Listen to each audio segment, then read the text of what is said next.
Sudah. Bisa senyum pula.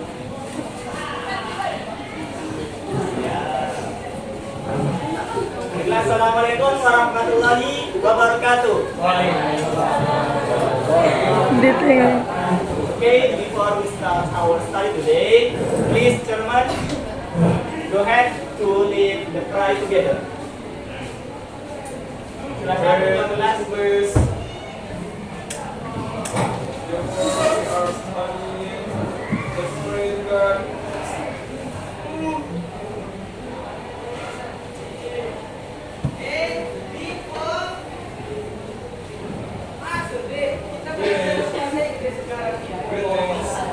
Assalamualaikum warahmatullahi wabarakatuh. Waalaikumsalam warahmatullahi wabarakatuh. How are you today? Okay, this period, okay? This is the last lesson for today. Okay, how are you today? Sleepy. Good. Okay. Before we continue to our material today, I will ask you about the material last week. Anybody know who have studied before about last week? Anybody know the material?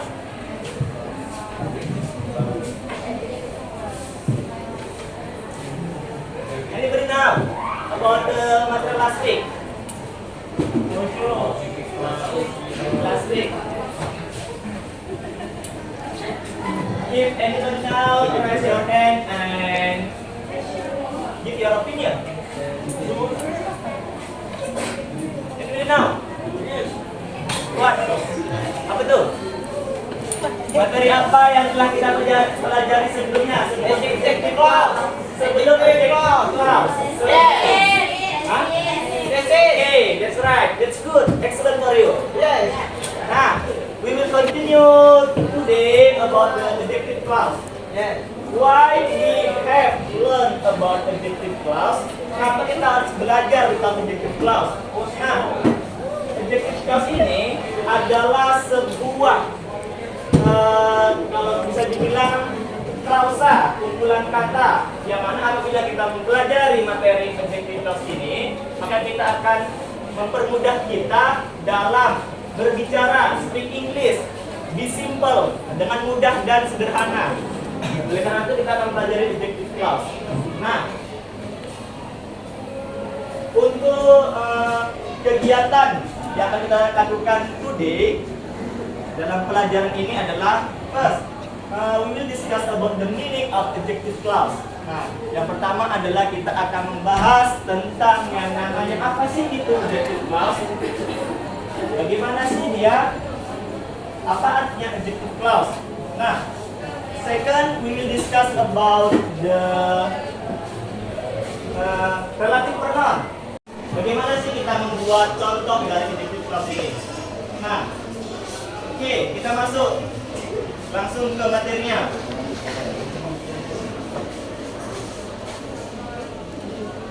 First is the meaning of adjective clause. Anybody who wants to read the slide? Apakah ada yang mau membaca slide ini? Please raise your hand. Ada yang mau membaca slide ini? Raise your hand, angkat tangannya. I am. Okay. Please go ahead. Pengertian adjective clause. Cara istilah adalah anak kalimat yang digunakan atau dijadikan atau berfungsi sebagai adjektif sifat yang menerangkan tentang noun atau pronoun. Okay, that's good.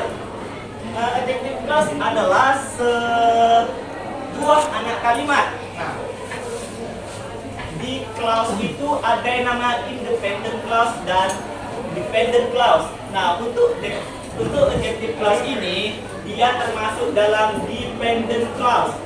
Kenapa dependent? Nah, untuk clause itu adalah sebuah kalimat yang berisi subjek, dan verb.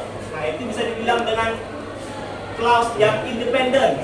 Kalau dependent, dia tidak ada yang namanya verb ataupun subjek. Jadi salah satunya hilang. Nah, jadi untuk objective clause ini dia termasuk dalam dependent clause. Oleh karena itu, dia perlu yang namanya pronoun, kata bantu. Nah, contohnya, bisa dilihat, I have read the book that you just mentioned it.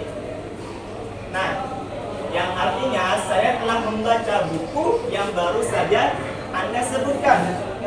Nah, independent clause itu adalah I have read the book. Ada subjek dan ada verbnya. I have, dia subjek, read sebagai verb. Nah, itu dia independent clause. Sebuah kata atau kalimat yang berisi subjek dan verb. Langsung kita masuk ke dependent clause, yaitu that you just mention it. Nah, dependent ini dia, lihat, yang ada cuma subjek. Nah, seperti itu, bukan tidak ada. Jadi, untuk adjective clause ini adalah anak kalimat yang berfungsi sebagai adjektif atau kata sifat yang menerangkan tentang noun atau pronoun. Nah, jadi si adjective clause ini menjelaskan tentang si book. Nah, si book inilah yang disebut dengan adjective clause. Jadi next to the slide. Oke, kita masuk ke relative pronoun. Di dalam relative pronoun itu ada beberapa yang namanya, kalau bisa dibilang independent dan dependent clause itu ada kata penghubungnya. Ya. Seperti yang tadi sebelumnya, ada yang namanya dia that. Nah, itu dia kata penghubung atau introductory word. Ada who, whom, which, that, when, whose, where, dan of which.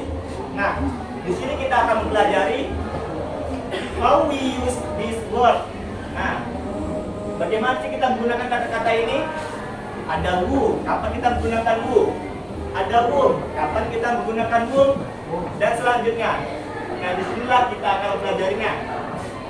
Di sini ada 1, 2, ada 7, ada 8 introductory word. Sebenarnya ada lebih, namun inilah yang sering digunakan oleh para speaker, native speaker. Dia sering menggunakan 8 introductory word ini. Ada who, whom, which, that, when, whose, where, and of which. Nah, next. Nah, kapan sih kita menggunakan who, whom, which, of which, whom, that, dan whose? Nah, kita masuk ke person atau orang. Nah, kita di sini kita bagi untuk person. Ketika person sebagai subjek, maka kita menggunakan who. Nah, you can see the example for the who. The boy who is wearing t-shirt is my brother. Nah, kita lihat, the boy who is wearing t-shirt is my brother. Kita lihat di sini, the boy ini people, ya kan, orang, dan dia sebagai subjek. Kalau kita bisa, yang mana dependent dan independent clause, nah kita lihat, the boy is my brother. Terus untuk kalimat selanjutnya, he is wearing t-shirt. Nah, jadi untuk dependent clause-nya itu the boy is my brother, dan untuk independent clause-nya itu he is wearing t-shirt. Nah, itu. Jadi kata penghubungnya yang tepat adalah menggunakan who, karena dia people sebagai subjek. Nah, untuk yang people sebagai objek, kita menggunakan whom. We use whom if people as a subject. You can see the example, he is the man with whom he went to the theater. Nah, kita lihat, he is the man with whom he went to the theater. He dia itu sebagai subjek dan the man ini sebagai objeknya. Maka kita menggunakan would. Apabila kita pisahkan dependennya mana dan independennya mana, he is the man who went to the theater. Nah, he is the man itu termasuk dengan dependent clause-nya. Dan who went to the theater itu adalah independent karena ada subjek dan ada verb. You subjek dan when adalah verb. Nah, we next about the possessive adjective. Nah, kalau yang ini berbeda, namun tetap sama, dia termasuk dalam kategori orang.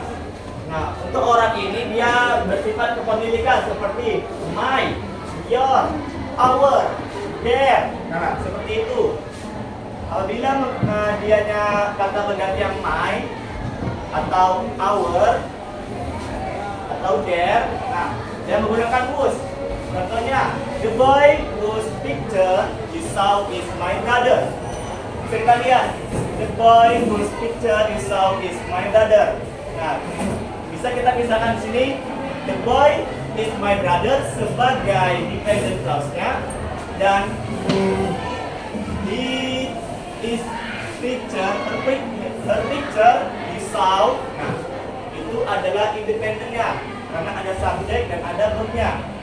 Maka menggunakan whose karena ada kepemilikan.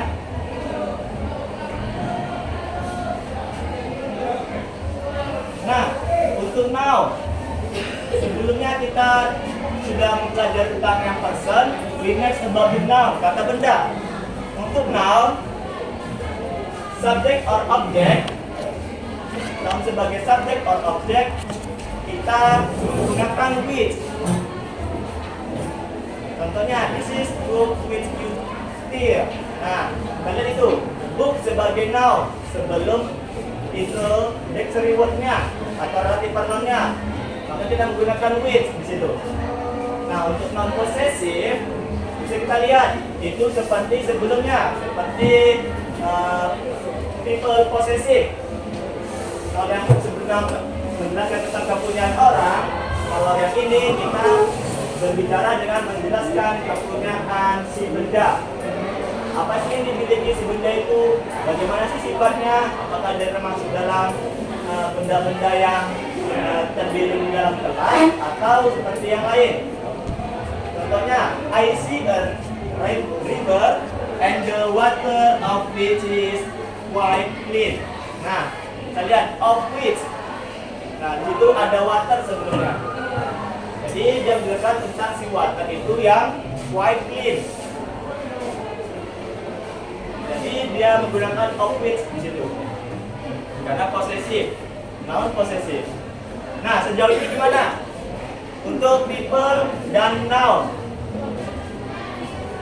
Apakah ada yang menanyakan atau sudah bisa dipahami semua? Oke, silakan.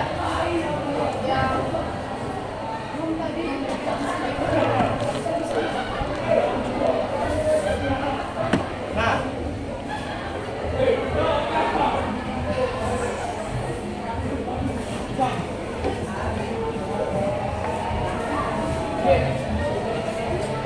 itu yang pun kita lihat di sini. He is the man with whom you went to the theater. Nah, kita lihat he is the man itu termasuk ke dalam dependent. Nah, untuk you went to the theater, nah itu termasuk independent. Kenapa? Karena itu terdapat subjek dan verb. You and when. Subjeknya you and verbnya when. Kalau di dependent tidak ada, hanya terdapat subjek. He is the man. Tidak ada verbnya. Who want us for the material? Okay. We continue. Or we start here.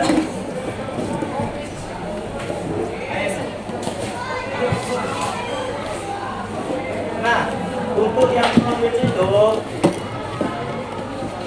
saya juga sudah mencari-cari di Google kan. Nah, jadi saya ketemu nih untuk yang from which. Di sini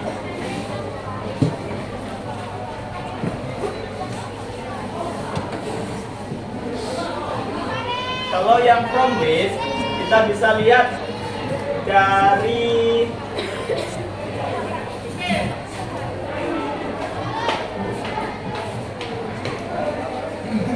nah, kalau from which itu berarti si noun-nya itu sebagai objek. Ya, noun-nya sebagai objek, oleh karena itu dia menggunakan from which. Kalau noun-nya sebagai subjek menggunakan which. Mana tuh? Book. Which untuk subjek or objek. Jadi itu subjek atau objek. Nah, jadi kalau yang from which itu dia spesial untuk yang di objek.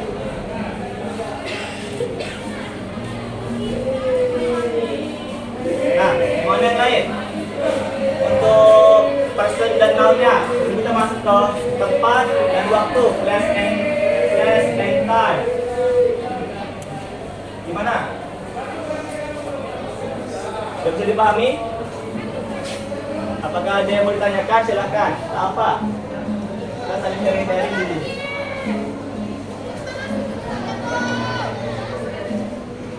Kalau memang tidak ada, we will continue. Okay. Nah, the next slide is discuss about time and place. There are when and where. Nah, di sini kita lihat ada waktu dan tempat, ada when dan where. Nah, kapan sih kita menggunakan when? Kapan sih kita menggunakan where? Nah, untuk itu, untuk penggunaan when, ketika yang di sebelum relative pronoun atau introductory word-nya itu adalah menyatakan waktu, seperti day, week, month, and year. Nah, untuk yang place atau yang where, nah, gimana sih kita menggunakan where itu ketika sebelum introductory word-nya itu atau who, whom, which, that, of, it itu adalah place, tempat, seperti kelas, perpustakaan, bank, apalagi parkiran, musola, seperti itu. Nah, oleh karena itu kita menggunakan were gitu. Nah, gimana? Udah paham belum? Untuk yang when dan where? Udah, jelas? Kalau yang when dan where ini tidak perlu dia sebagai subjek atau objek, yang aja dia sebelum introductory word-nya itu atau when, where, of, which, that itu dianya tempat, kita menggunakan where. We use where. Oke? Kalau untuk yang time, waktu, kita menggunakan when. Lihat contohnya. This is the year when the Olympic Games are held. Nah, lihat tuh, sebelum introductory word-nya itu adalah year, waktu, tahun, menyatakan time. Oleh karena kita menggunakan when di situ. Dan untuk yang where, here is the house where I live. Sudah jelas, house adalah place, tempat. Kita menggunakan where. Gimana sejauh ini? Untuk yang person, noun, dan time and place, ada yang mau ditanyakan? Anybody? Please raise your hand. No? Okay. Yang when itu, this the year-nya itu dependent clause. This the year ini termasuk dengan dependent clause, jelas, karena yang dijelaskan dependent, yang tugasnya dependent clause ini adalah menjelaskan si independent clause. Oleh karena itu dia termasuk dengan objective clause. Maka kita menggunakan when gitu sebagai introductory word-nya atau relative pronoun-nya, kata ganti. Dia menjelaskan kapan sih diadakannya Olympic Games ini? Nah, jelaskannya. This the year. Tahun ini. Seperti itu. Ya. Posesif. Posesif itu pertanyaan. Terima kasih. Ya. Yang terpenting kalau dia ada subjek dan verb, dia termasuk yang independen, dia bisa berdiri sendiri. Kalau dia tidak ada subjek atau verbnya, maka dia termasuk dengan dependent, artinya dia tidak bisa berdiri sendiri. Nah, gimana? Sudah paham semua ya? Oke, I have exercise for you. Saya punya sebuah tugas untuk kalian.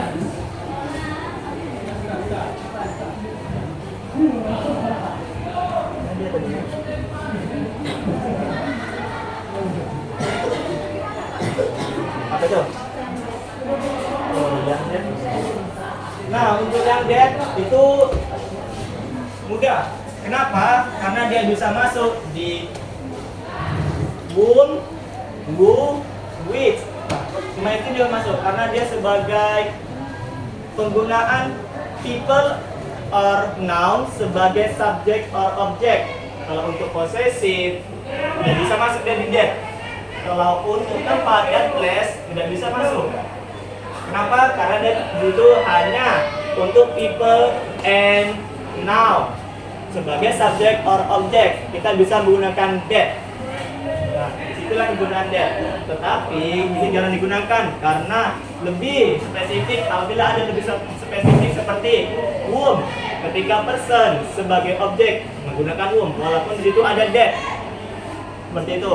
Apabila ada noun di situ kan sebagai subjek, ada pilihan where, which, dan that. Saya lebih memilih dengan which. Kenapa? Karena itu lebih spesifik. Apabila sudah tidak ada lagi pilihan lain, maka kita menggunakan that di situ.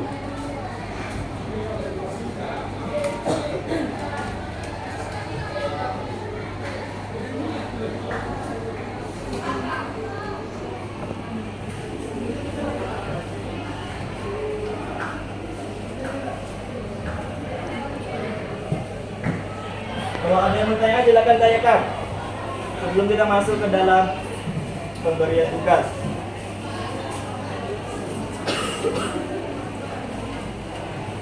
Nah, in this task, we discuss about the kapan sih kita menggunakan we, when, kapan sih kita menggunakan which, kapan sih kita menggunakan of which, kapan sih kita menggunakan whom, who. Nah, di task inilah saya akan melihat pemahaman kalian about the adjective clause. Nah, apa itu? Silakan.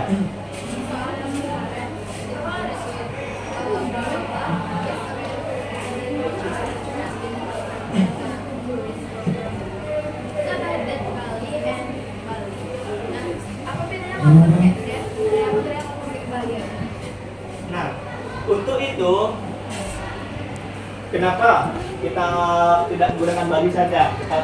Walaupun itu sudah cocok sepertinya kan? Namun di situ adalah kalimat fakta yang sudah ada pembuktiannya, yang sudah ada buktinya, yang sudah diakui oleh turis. Nah, jadi kita menggunakan that, dan itu adalah untuk kalimat fakta. Yang mana apabila sudah fakta atau sudah ada buktinya, nah kita menggunakan that. Kalau hanya sekedar contohnya Kutub Utara adalah negara yang penuh es. Nah, kalau seperti itu kita tidak bisa menggunakan that. Kenapa? Karena belum ada buktinya. Kalau ada yang menyatakan di situ di kalimat itu Kutub Utara adalah negara es yang telah dilihat oleh para tentara yang sedang melewati Kutub Utara. Nah, maka kita menggunakan that gitu. Seperti itu. Karena Anda bukti dan sudah dijelaskan di kalimat itu.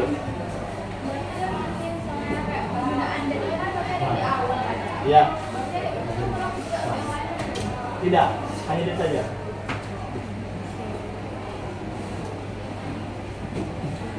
Nah, untuk tugas ini saya akan bagikan per baris bangku. Nah, apabila sudah ada yang selesai duluan, silakan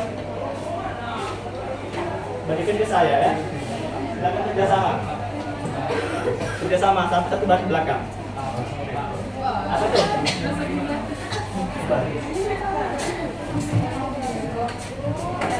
Ya.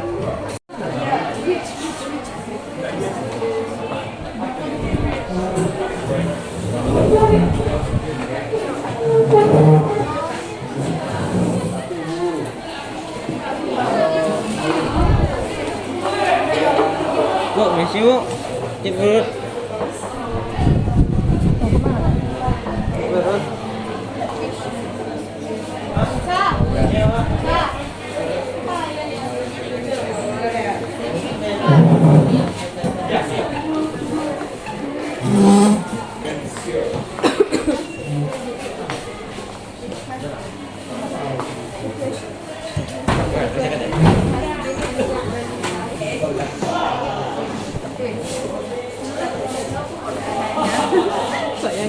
Buat namanya ya, atau buat gambar 1, ini kelompok 1, 2, 3, dan 4.